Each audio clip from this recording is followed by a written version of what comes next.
Olá, alunos! Dando continuidade aos nossos estudos, hoje nós trataremos sobre estimativas e testes de hipóteses. O objetivo aqui é estimar a média de uma população a partir de uma amostra, realizar testes de hipóteses e de significância, comparar duas médias e duas variâncias. Bom, um dos principais objetivos da estatística é estimar parâmetros de uma população com base em dados amostrais. Com este conhecimento, é possível comparar populações através de dados amostrais. Estimar em estatística significa determinar um intervalo de confiança no qual se estima que determinado parâmetro esteja contido. Essa estimativa ela é realizada com base em cálculos sobre os dados de uma amostra. A probabilidade de que uma estimativa esteja correta está diretamente relacionada com o tamanho do intervalo que contém esta estimativa. Nas áreas de biologia e ecologia, é aceitável um nível de confiança que está relacionado com a probabilidade de 95% de acerto, ou seja, com 5% de chance de erro. Estimativa de uma média. Definir um intervalo de confiança para a média de uma população com base em dados amostrais é um procedimento comum em bioestatística. Aqui nós temos um exemplo, o exemplo 1. É dada uma amostra com 100 plantas, em que, com base nas medidas dessas 100 plantas, foram calculadas a média, que corresponde a 10 centímetros, e foi calculado também, sobre as medidas destas 100 plantas, o desvio padrão, que corresponde a 3 centímetros. A questão é a seguinte: qual é a estimativa da média da população correspondente a esta amostra? Bem, o processo de estimativa a partir dos dados amostrais destas 100 plantas, conhecendo-se a média e o desvio padrão amostral, consiste então da determinação de um intervalo de confiança no qual se estima que a média da população esteja contida. Para isso, faz-se uso da distribuição de probabilidade normal. Como o próprio nome está dizendo, espera-se que a maioria dos dados apresente esse comportamento normal. Como nós estudamos já, a distribuição normal tem uma tendência em que os dados estão concentrados em relação à média.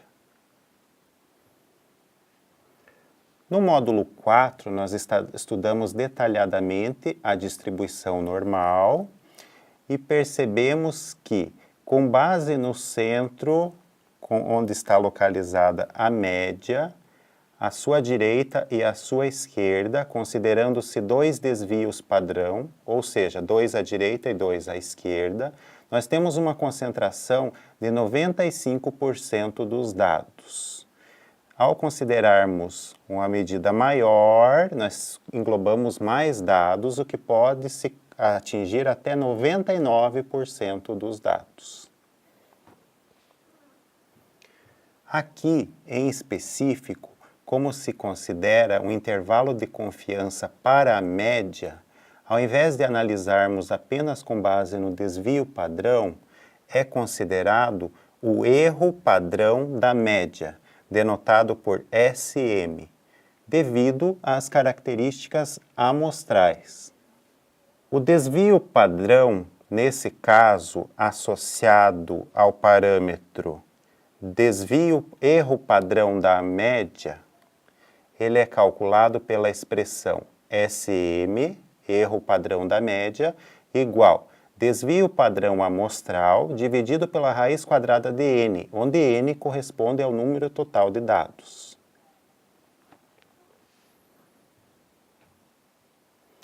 Aqui cabe uma observação. A primeira, o desvio padrão indica quanto os dados se distanciam da média. Já o erro padrão da média, ele indica o quanto a média pode variar se a amostragem for repetida várias vezes, ou seja, é um parâmetro utilizado para se estimar.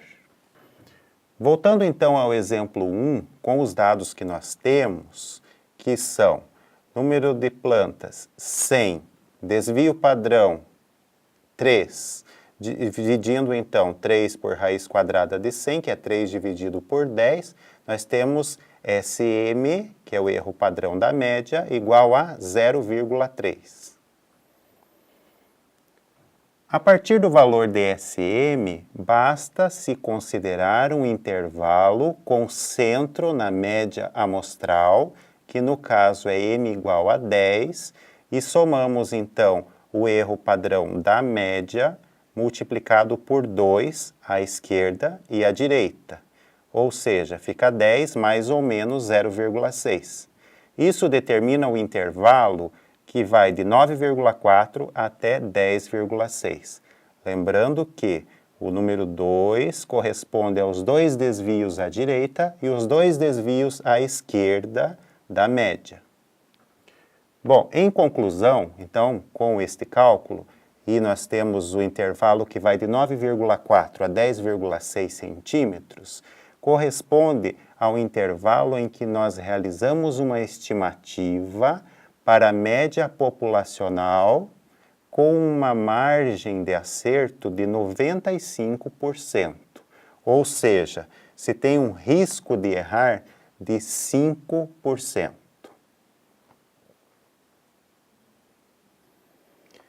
Caso se deseje realizar uma estimativa com uma acurácia maior, com uma margem de erro menor, basta se multiplicar o SM por 2,6. E dessa forma, como visto na unidade 4, com relação à distribuição normal, esse 2,6 desvios à direita e à esquerda corresponde a 99% do total de dados. Nesse caso, em particular, corresponde a um intervalo com uma estimativa de 99% de percentual de acerto ou 1% de percentual de erro.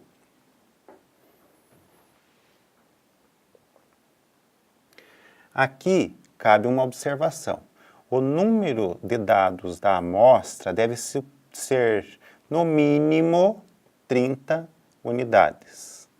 Caso isso não ocorra, dificilmente nós teremos um comportamento normal, que é aquele comportamento já visto anteriormente. Neste caso, é comum que se tenha graficamente um gráfico mais achatado, não corresponde àquele formato de sino que nós temos para a distribuição normal. Nesse caso, é utilizada a distribuição de probabilidade de Student, como detalhada na sequência. Bom, então quando n é menor que 30, os valores 2 e 2,6, que correspondem a 95% e a 99%, não são mais utilizados. Agora, o fator que multiplicará os desvios, o erro padrão da média ou o desvio padrão para se determinar um intervalo à direita, um limitante à direita e uma à esquerda, não são mais considerados. Se considera um parâmetro T para multiplicar o SM. O valor do parâmetro T depende do número de dados da amostra. Uma unidade a menos do que o número de dados é chamado grau de liberdade da amostra. Com base no grau de liberdade da amostra, nós temos valores tabelados para o parâmetro T, que determinarão a amplitude do intervalo em que se concentrará a estimativa. Voltamos ao exemplo 1, porém, agora considerando-se, ao invés de 100 plantas que compõem a amostra, 9 plantas. O que muda? Bem, agora nós não temos mais a distribuição normal. Ela já é eliminada devido ao número de dados que compõem a amostra. Neste caso, se considera a distribuição de student, para se fazer uma estimativa para a amostra da população com base na média amostral.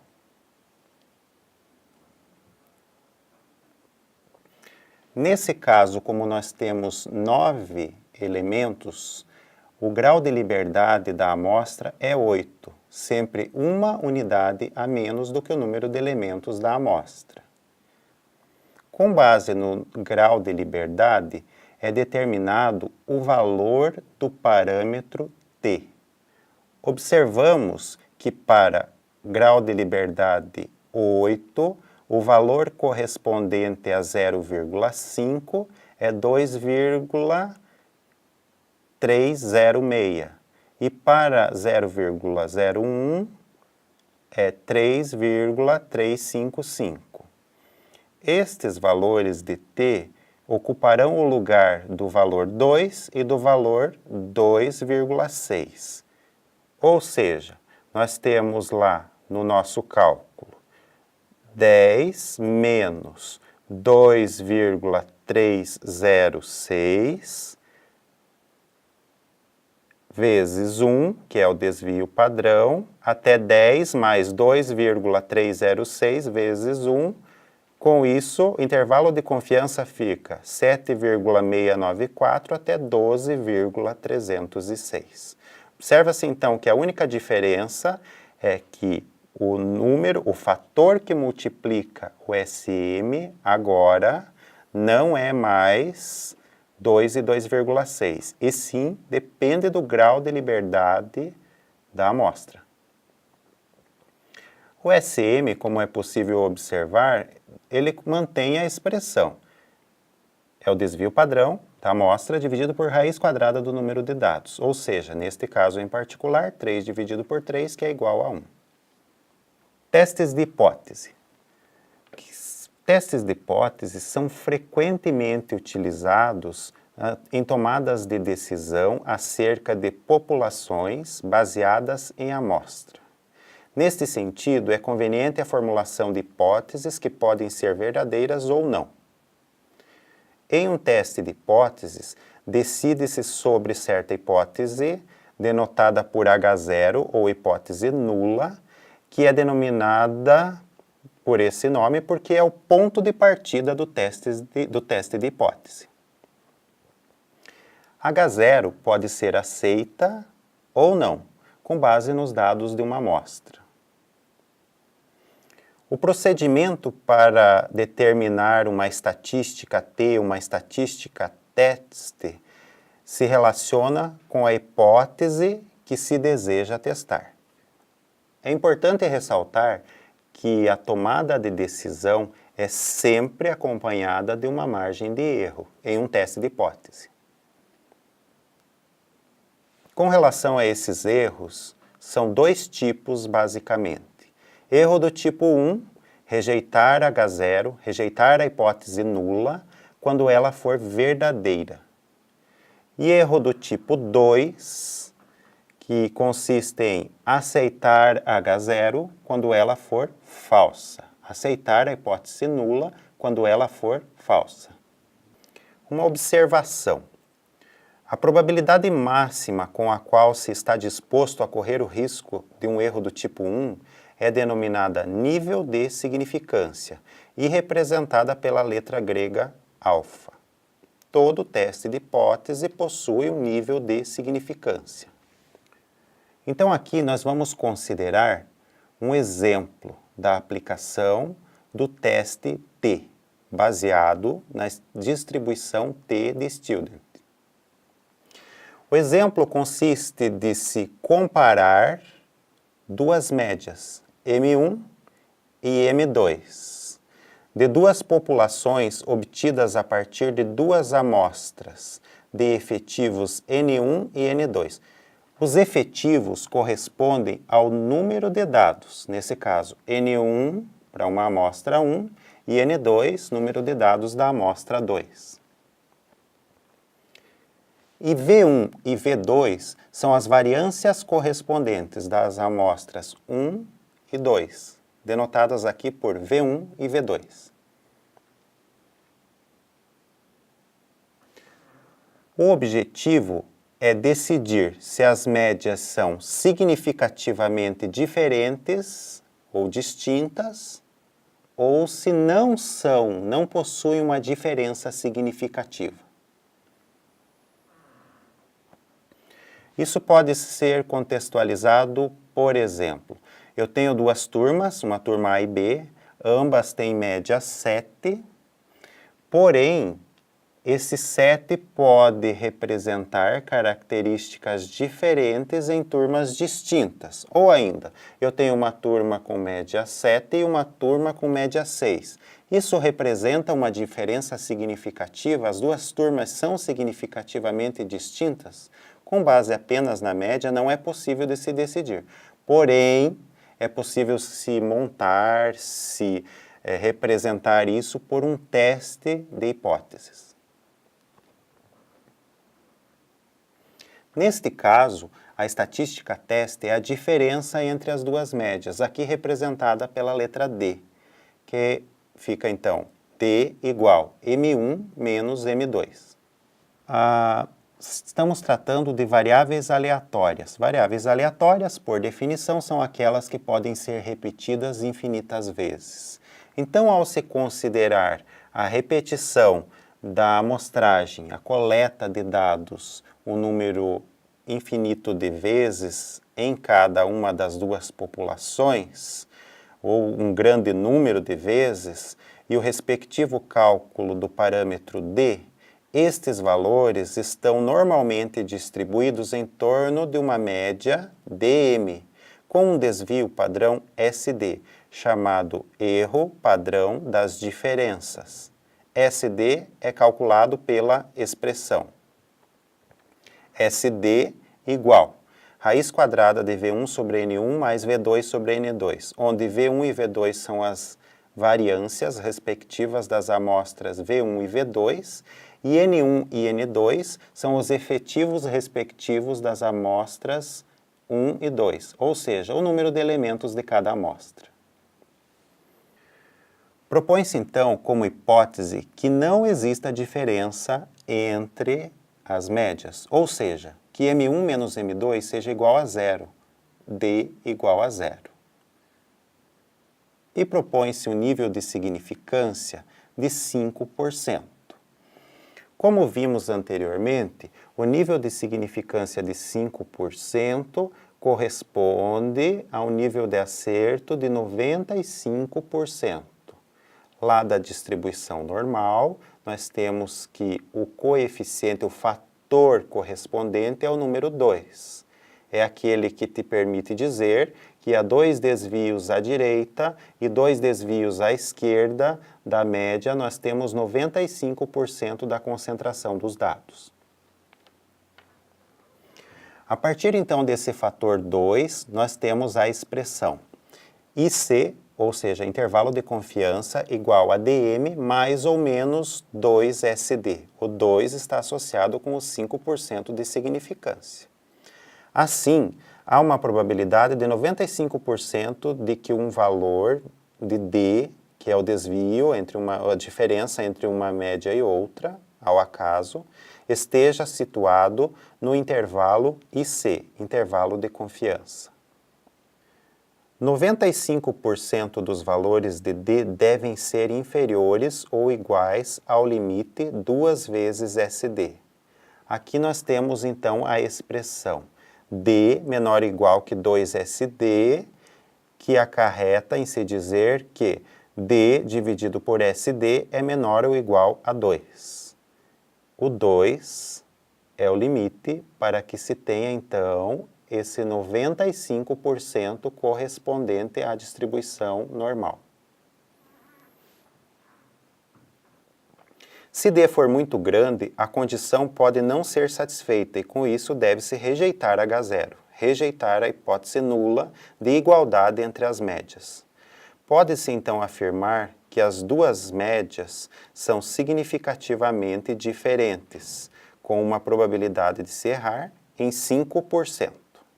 Aqui no exemplo 3, nós temos uma aplicação dessa análise, envolvendo a diferença.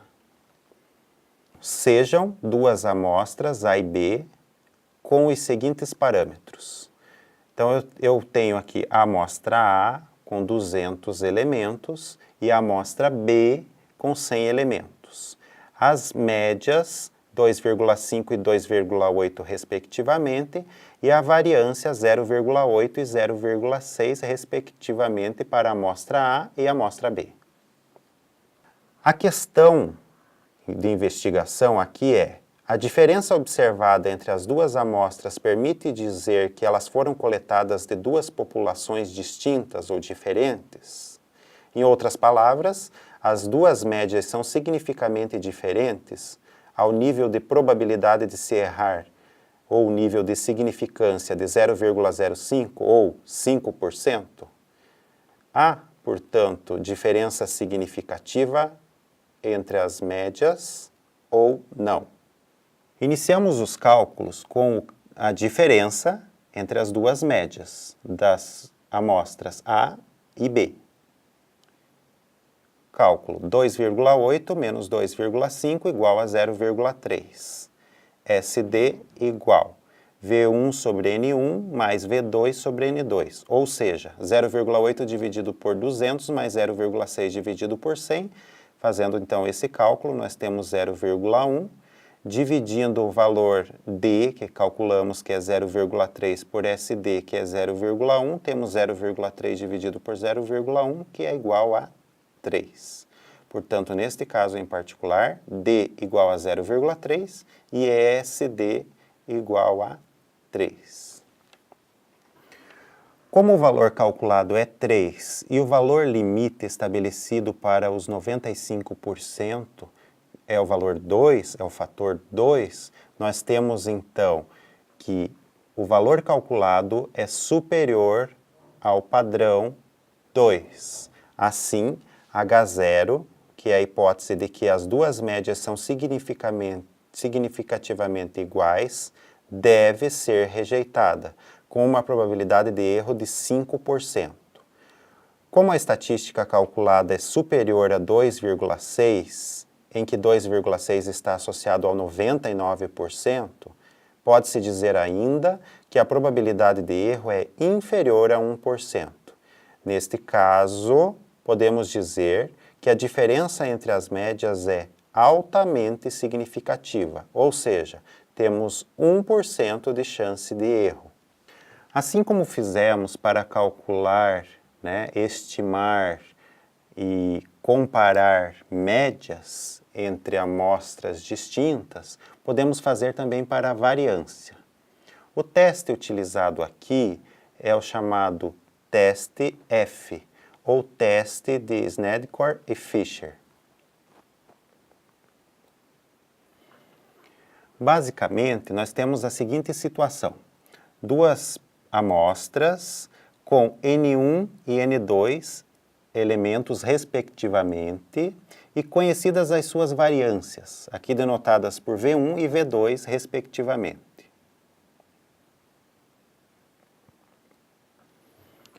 A comparação entre as variâncias envolve o cálculo da razão ou da estatística F, que nada mais é do que a razão entre as duas variâncias, nesse caso V1 dividido por V2.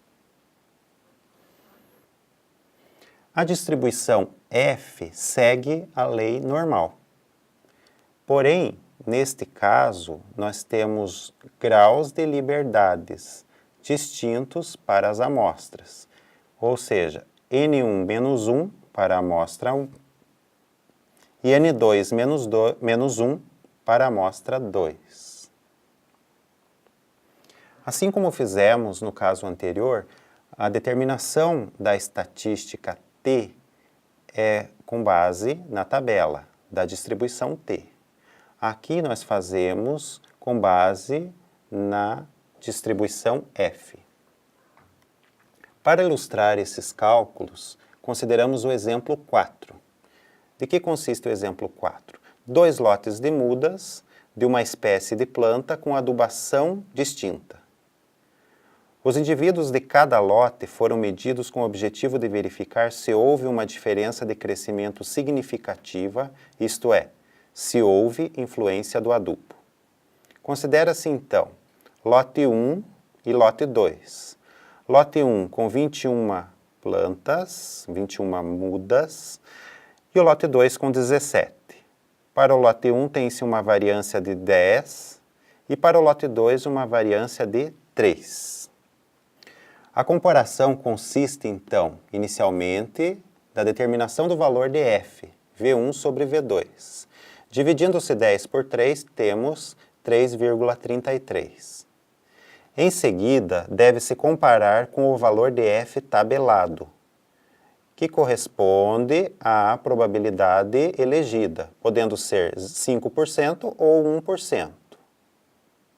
A comparação na tabela envolve linha e coluna, associada ao grau de liberdade da maior variância, neste caso é 20, porque é o 21 elementos menos 1, que é 20, e na linha o grau de liberdade da menor variância, neste caso é 16, que corresponde a 17 menos 1.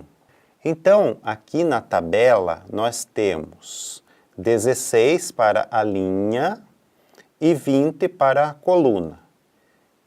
Associando a linha com a coluna, temos 2,276. Bem, agora nós temos que comparar o valor calculado com o valor tabelado. O valor calculado é 3,33 e o valor tabelado é 2,276. Como o valor calculado é maior do que o valor tabelado, deve-se rejeitar a hipótese nula e afirmar com uma probabilidade que a adubação tem influência sobre o crescimento. Neste caso em específico, nós podemos ainda olhar para a tabela com a probabilidade 1% associada ou ao 99% e observar que o valor tabelado é 3,259, que ainda é menor que o 3,33 calculado. Neste caso, pode-se rejeitar a hipótese nula e afirmar com uma probabilidade de 1% de errar que a adubação tem uma influência sobre o crescimento. Logo, o resultado é altamente significativo. Em resumo, nós vimos aqui, então, primeiro, como estimar a média de uma população com base na média de uma amostra. Segundo, como comparar populações com base em comparação de médias e comparação de variâncias, utilizando-se os testes T e F. E finalizamos com a definição de teste de hipóteses, que consiste em se testar a validade de uma determinada hipótese associada a uma determinada margem de erro. Bons estudos!